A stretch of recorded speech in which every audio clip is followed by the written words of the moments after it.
High family, তো আপনারা সবাই কেমন আছেন? আশা করি ভালো আছেন। সুরিয়া07 থেকে নতুন একটা রেসিপি নিয়ে চলে এসেছে।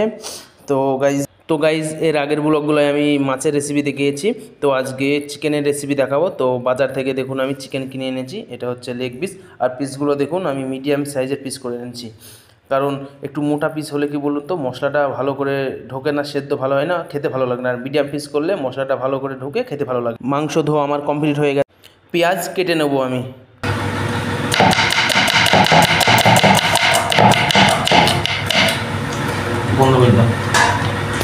আলু ছাড়িয়ে নেব। তো ফ্যামিলি আমি আলুটাকে সুন্দর করে ছাড়িয়ে নিচ্ছি। এবার মাংস বরাবর তো আমি আলুটাকে কেটে নেব। তো ফ্যামিলি দেখতে পাচ্ছেন আপনারা, তো আমি আলুটাকে দেখুন কত সুন্দরভাবে করে কেটে নিচ্ছি। তো দেখুন আপনারা ভালো করে। তো ফ্যামিলি দেখুন এদিকে আলু আমার খুব সুন্দর করে মাংসর বরাবর কাটা হয়ে গেছে। তো আপনারা কমেন্ট করে বলবেন ঠিক হয়েছে কি না হয়েছে। তো ফ্যামিলি এদিকে আমার কড়াই হিট হয়ে গেছে ভালো করে, তো আমি এবার তেল ঢেলে দেবো। দেখুন তো ফ্যামিলি আমি তেলটাকে একটু বেশি করে দেব, আর তেলটাকে আমি একটু ভালো করে হিট করে নেব। এর আগে বলেছিলাম এটা পাম তেল, এটা সাদা তেল নয়, এটা রেসিপি তেল নয়, এটা পাম তেল।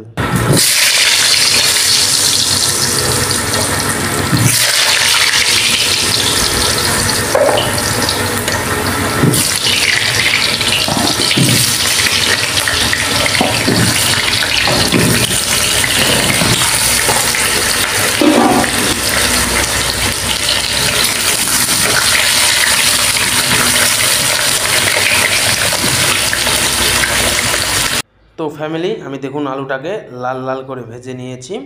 তো আমি এবার আলুটাকে তুলে নেব। তো দেখুন আমি আলুটাকে এবার তুলে নেব।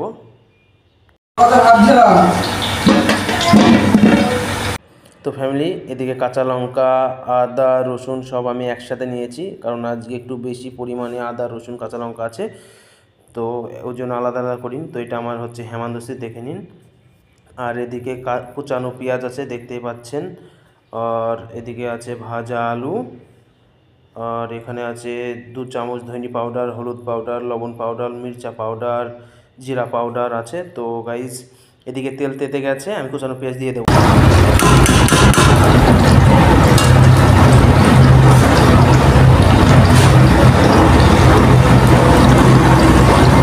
তো ফ্যামিলি তেলটা বেশিটা হিট হয়নি, তো দিয়ে দিয়েছি আগে থেকে পেঁয়াজটা। তো ঠিক আছে, চলুন তেলটা হিট হয়ে গেলে ওটা অটোমেটিক ভাজা হয়ে যাবে।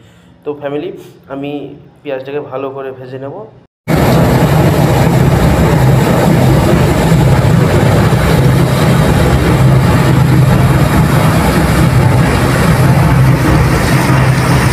পেঁয়াজটা ভাজা হয়ে গেছে, আমি আদা রসুন পেস্ট দিয়ে দেবো।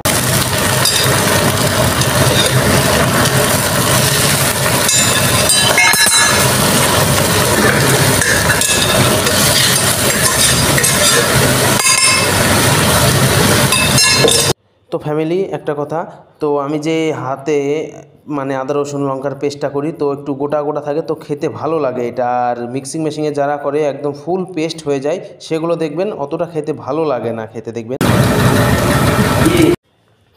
আমার যে গুঁড়ো মশলাগুলো রেডি করা ছিল সেই মশলাগুলো আমি এবার দিয়ে দিলাম।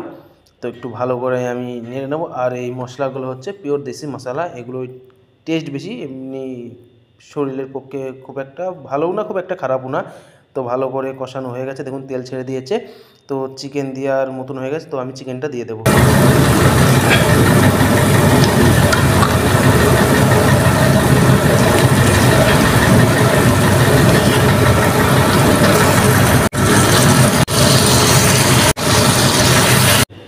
তো ফ্যামিলি আমি চিকেনটাকে ভালো করে এবার একটু নেড়ে দেবো, আর যে মশলাটা আছে সেটা যাতে চিকেনের গায়ে ভালো করে লেগে যায়, গ্রেভিটা যাতে সুন্দর হয়, ওই জন্য নেড়ে নেবো গাইস।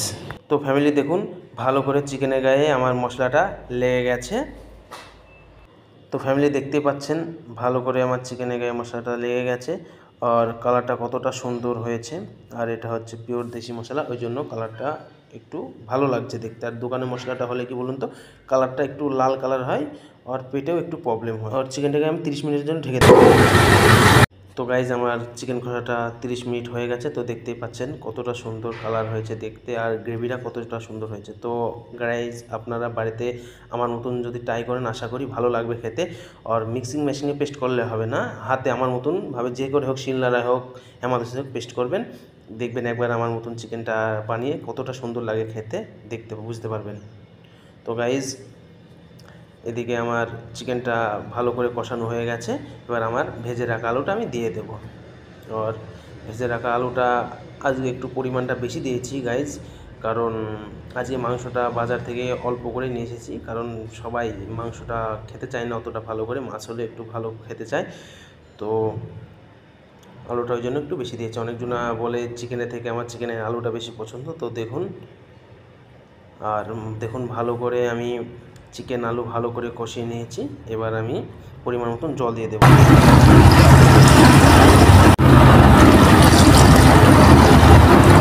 তো ফ্যামিলি আমি ঝোল বরাবর আমি জল দিয়ে দিয়েছি।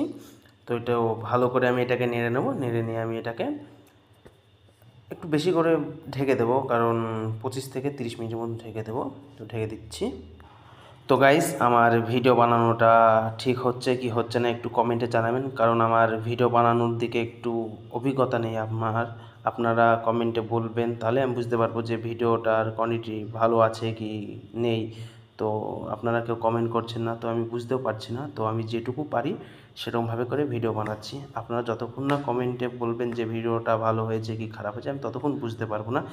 তো আমার এদিকে চিকেনটা ফুল রেডি হয়ে গেছে। তো আমি এবার চিকেনটাকে নামিয়ে নেব।